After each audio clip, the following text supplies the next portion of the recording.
کی اس رائل کو بھی ابھی نہ کریں پلیز, میں پہلے سن لوں سوال, کیونکہ میرے پاس تو کوئی گاڑی نہیں ہے بھائی. نہیں, یو اے ای کی رائل فیملی سے آپ نے 2009-2010 کے اندر, کہاں ہے یہ ریکارڈ میں ہے؟ یہ جے آئی ٹی کی رپورٹ میں آیا ہوا, یہ کیا ڈکلیئرڈ ہے آپ کے ریٹرنز کے اندر. مجھے اس کے بارے میں کچھ نہیں پتا. آپ کے پاس کبھی بی ایم ڈبلیو گاڑی نہیں رہی 2009-2010 میں؟ میں آپ کو ایکسپلین کر دیتا ہوں, میں پورا ایکسپلین کر دیتا ہوں. مریم صفدر اونڈ, یہ اب ایگزیکٹ رپورٹ بتا رہی, Maryam Safdar owned a B M W car which was gifted to her by the U A E royal family and the value of the car declared as rupees 3.5 million in the tax year 2009-2010, 2009-2010. The same car was declared to be sold on a profit of rupees 19.66 million. تقریباً 2 کروڑ روپے کی آپ نے وہ گاڑی بیچی in the year 2011-12. آپ picture اس کو ویڈیو تو نہیں کر رہے, بند کر دیں ذرا پلیز.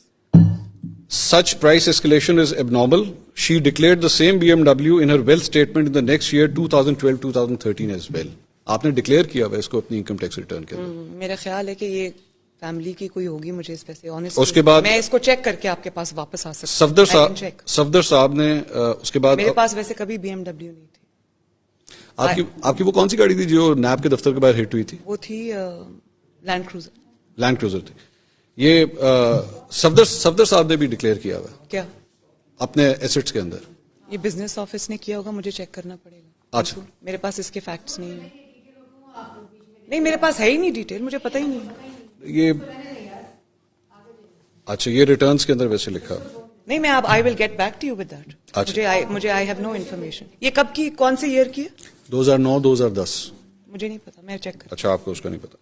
اچھا, یہ ایک اور ہے جس کے اندر آپ نے گفٹس ریسیو کیے ہیں 2010 سے لے کے 2016 تک. 2010 کے اندر جو ہے وہ آپ نے گفٹس ریسیو کیے تقریباً 31 ملین کے اپروکسیمیٹلی. مجھے نہیں پتا, یہ تو آپ کے ٹیکس میں ڈکلیئر ہوا ہوا ہے. فیملی نے یہ ساری جے آئی ٹی کے اندر ہے, جے آئی ٹی.